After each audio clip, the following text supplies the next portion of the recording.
नमः शिवाय। ओम नमः शिवाय।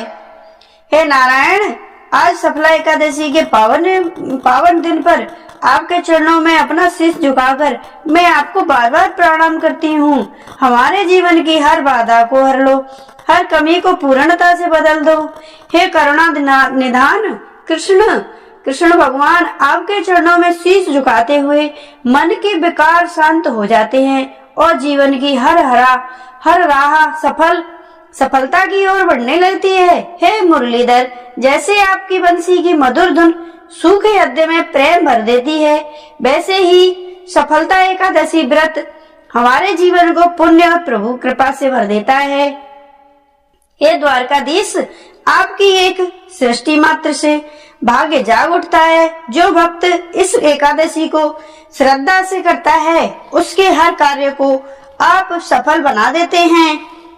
गोविंद, हे गोविंद, इस पावन एकादशी पर हमारी मनोकामनाएं पूर्ण करें, हमारा समर्पण स्वीकार कीजिए और जीवन पथ पर हमें धर्म, शांति और समृद्धि प्रदान कीजिए। जय श्री कृष्ण। सफला एकादशी की आप सभी को हार्दिक शुभकामनाएं। जैसे ये एकादशी सफला एकादशी में बदलती है, वैसे ही दिसंबर 2025 में अगली एकादशी जो कि 14 दिसंबर को शाम को रविवार को शुरू होकर 15 दिसंबर सोमवार तक रहेगी और उदया तिथि के अनुसार व्रत 15 दिसंबर को ही रखा जाएगा, जिसका पारण अगले दिन होता है और यह साल की आखिरी एकादशी होगी, जो भगवान विष्णु को समृद्ध है और सुख समृद्धि के लिए महत्वपूर्ण भी है। सफला एकादशी 2025 में एकादशी तिथि प्रारंभ 14 को होकर शाम को 6:49 से शुरुआत होगी और एकादशी तिथि समाप्त 15 दिसंबर को रात 9:19 पे होगी। व्रत का दिन उदया तिथि के अनुसार 15 दिसंबर को ही सोमवार को व्रत रखा जाएगा। पारण व्रत खुलने का समय 16 दिसंबर को मंगलवार को सूर्योदय के बाद एकादशी का पारण किया जाएगा। एकादशी हिंदू कैलेंडर के अनुसार हर महीने में 2 बार शुक्ल पक्ष और कृष्ण पक्ष में आती है और यह भगवान विष्णु की पूजा के लिए समर्पित है। पवित्र दिन होता है जिससे भक्त व्रत रखते हैं और अनाज का त्याग करते हैं। सफला एकादशी व्रत कथा, इस कथा को पढ़ने के बाद ही सफल होता है और आपका व्रत भी सफल हो जाता है। सफला एकादशी साल की पहली एकादशी और इस एकादशी के बारे में ऐसी मान्यता है कि इसका व्रत करने से आपका जीवन सफल हो जाता है और आपको पुण्य की प्राप्ति होती है। इस एकादशी के व्रती के लिए कथा का पाठ करने का विशेष महत्व बताया गया है। आइए जानते हैं व्रत की संपूर्ण कथा। सफलता एकादशी की शुभकरणी कथा में सुनते हैं। सुनो, चंपावती नाम से विख्यात एक पुरी थी, जो कवि राजा महिष्मत की राजधानी थी। राजेश्वर महिष्मत ने 5 पुत्र थे। उनमें जो ज्येष्ठ था, सबसे बड़ा पुत्र था, वह सदा पाप कर्म में ही लगा रहता था।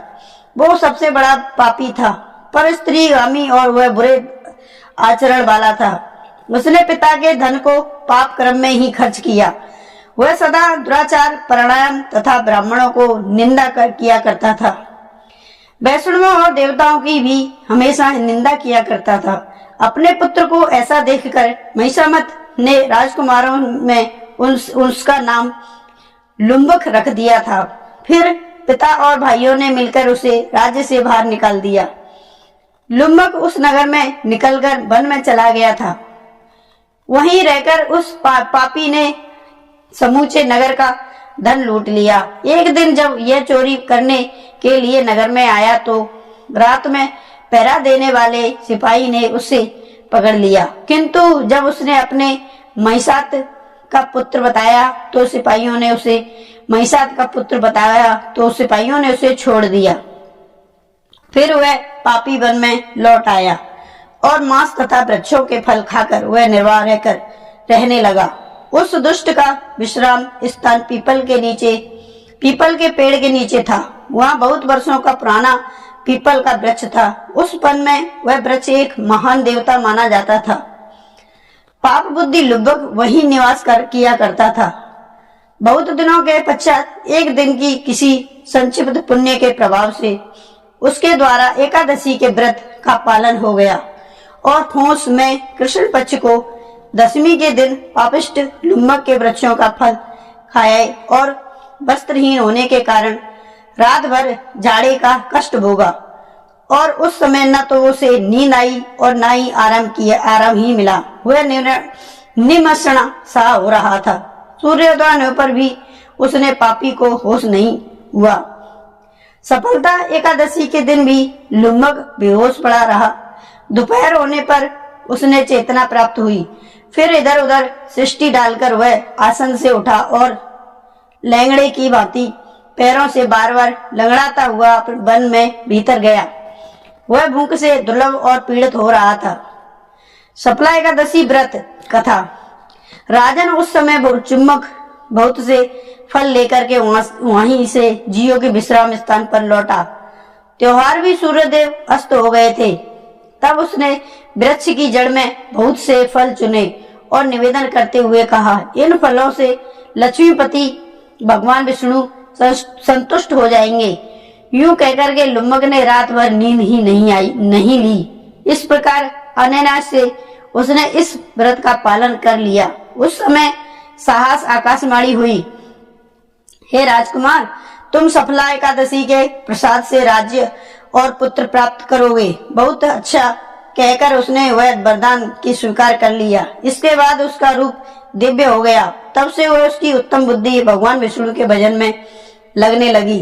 दिव्य आभूषणों की शोभा से संपन्न होकर के उसने अकमंड राज्य प्रताप किया और 15 वर्षों तक वह उसका संचालन करता रहा। उस समय भगवान श्री कृष्ण की कृपा से उसके मनोज्ञ नामक पुत्र उत्पन्न हुआ।